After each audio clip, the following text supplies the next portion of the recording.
നമസ്കാരം. ഇറാൻ അവരുടെ പ്രതിരോധ ചെലവുകൾ വർദ്ധിപ്പിച്ചെന്ന വാർത്തകൾ കഴിഞ്ഞ ദിവസം മുതൽ പുറത്തു വന്നിരുന്നു. അത് ഇസ്രായേലിനെ സംബന്ധിച്ച് കൂടുതൽ പ്രതിരോധത്തിലേക്കാണ് വീണ്ടും കൊണ്ടെത്തിക്കുക എന്ന കാര്യത്തിൽ സംശയമില്ല. അതുകൊണ്ട് തന്നെ ഇറാൻ രാഷ്ട്രത്തിന്റെ ഏറ്റവും വലിയ ഭീഷണിയായി തുടരുമെന്ന് ഇസ്രായേൽ പ്രധാനമന്ത്രി ബെഞ്ചമിൻ നെതന്യാഹു തുറന്നു പറഞ്ഞിരിക്കുകയുമാണ്. പ്രതിരോധ ചെലവുകൾക്കായി ശുപാർശകൾ നൽകുന്ന നഗൽ കമ്മിറ്റി കൂടുതൽ അവലോകനത്തിനായി അവരുടെ കണ്ടെത്തലുകൾ നെതന്യാഹു പ്രതിരോധ മന്ത്രിയായ ഇസ്രായേൽ കാറ്റ്സ, ധനമന്ത്രി ബെസാലൻ സ്മോട്രിച്ച് എന്നിവർക്ക് സമർപ്പിച്ചിരിക്കുകയാണ്. ഇസ്രായേലിന്റെ എക്കാലത്തെയും ഏറ്റവും വലിയ ഭീഷണിയായ ഇറാനെയും അതിന്റെ പ്രോക്സികൾക്കെതിരെയും ശക്തമായി പിടിച്ചു നിൽക്കാൻ രാജ്യം ശ്രമിക്കുന്നതായും നെതന്യാഹു പറഞ്ഞു. ഗാസയിൽ കാര്യമായ പ്രഹരം സൃഷ്ടിക്കാൻ ശ്രമിച്ച ഇസ്രായേലിന് ഇറാന്റെ കയ്യിൽ നിന്നും മുട്ടൻ പണിയാണ് കിട്ടിയിരിക്കുന്നത്. ഇപ്പോഴും ഇറാന്റെ ഭീഷണിയിൽ തന്നെയാണ് തങ്ങളെന്ന് തുറന്ന് സമ്മതിച്ചിരിക്കുകയാണ് ഇസ്രായേൽ. ഇറാന്റെ സൈനിക സഖ്യകക്ഷികളിൽ നിന്നുള്ള ഭീഷണി നിലനിൽക്കുന്നുണ്ട് എന്നും ഇസ്രായേൽ പറഞ്ഞിട്ടുണ്ട്. അധിക ശക്തികളിൽ നിന്നുള്ള ഭീഷണികൾ ഉയരുന്നത് തടയാൻ തങ്ങൾ തയ്യാറെടുപ്പുകൾ നടത്തുന്നുണ്ട് എന്നും ഇസ്രായേൽ വ്യക്തമാക്കിയിരിക്കുകയാണ്. അമേരിക്കയുടെ ഒത്താശയിൽ നടപ്പിലായ ഇസ്രായേലും ഹിസ്ബുള്ളയും തമ്മിലുള്ള 60 ദിവസത്തെ വെടിനിർത്തൽ നിലവിൽ വന്നിട്ടും നിരവധി ലംഘനങ്ങളാണ് ഇസ്രായേലിന്റെ ഭാഗത്തു നിന്നും ഉണ്ടായിട്ടുള്ളത് എന്നാണ് പൊതുവെ പറയുന്നത്.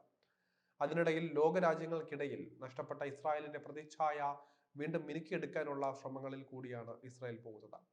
ഗാസയിൽ അഴിഞ്ഞാടിയ ഇസ്രായേലിന്റെ വംശഹത്യയിൽ ഒരുപാട് നാശനഷ്ടങ്ങളാണ് രാജ്യത്തിനുണ്ടായത്. അതിനെ മറികടക്കാൻ പൊതു നയതന്ത്രത്തിനായുള്ള വാർഷിക ബജറ്റ് $180 മില്യൺ വർദ്ധിപ്പിച്ചിരിക്കുകയാണ് ഇസ്രായേൽ. ഇത് കഴിഞ്ഞ വർഷത്തെ അപേക്ഷിച്ച് 20 മടങ്ങ് അധികമാണ്. ഇസ്രായേലിന്റെ നയങ്ങൾക്കും പ്രവർത്തനങ്ങൾക്കുമെതിരെ ആഗോളതലത്തിൽ ഉയർന്നു വന്ന പ്രതിഷേധങ്ങളെ ചെറുക്കാനുള്ള വിപുലമായ ശ്രമത്തിന്റെ ഭാഗമാണ് ഇപ്പോൾ ബജറ്റിലുണ്ടായ ഈ കുതിച്ചുചാട്ടം എന്ന് തന്നെ പറയാം. ഹമാസുമായി നടത്തുന്ന യുദ്ധത്തിൽ കാര്യമായ വെല്ലുവിളികൾ നേരിടുന്നുണ്ട് എങ്കിലും ലോകത്തിന് മുന്നിൽ വെള്ളപൂശി കാണിക്കാനുള്ള ഇസ്രായേലിന്റെ തീരുമാനം എത്രത്തോളം നാണം കെട്ടതാണെന്ന് പറയാതെ വയ്യ. നിലവിലെ വർദ്ധിച്ച ധനസഹായം സയനിസ്റ്റ് അനുകൂല പ്രചാരണം പ്രോത്സാഹിപ്പിക്കുന്നതിനും ഇസ്രായേലിന്റെ പ്രവർത്തനങ്ങളെ കുറിച്ചുള്ള നിഷേധാത്മക ധാരണകൾ തടയുന്നതിനും ഉപയോഗിക്കാം. പക്ഷെ എത്രയൊക്കെ കാണിച്ചു കൂട്ടലുകൾ നടത്തിയാലും ഇസ്രായേലിന് മേലുള്ള ആരോപണങ്ങളൊന്നും മാറാൻ പോകുന്നില്ല എന്നത് വ്യക്തമാണെന്നാണ് പറയപ്പെടുന്നത്.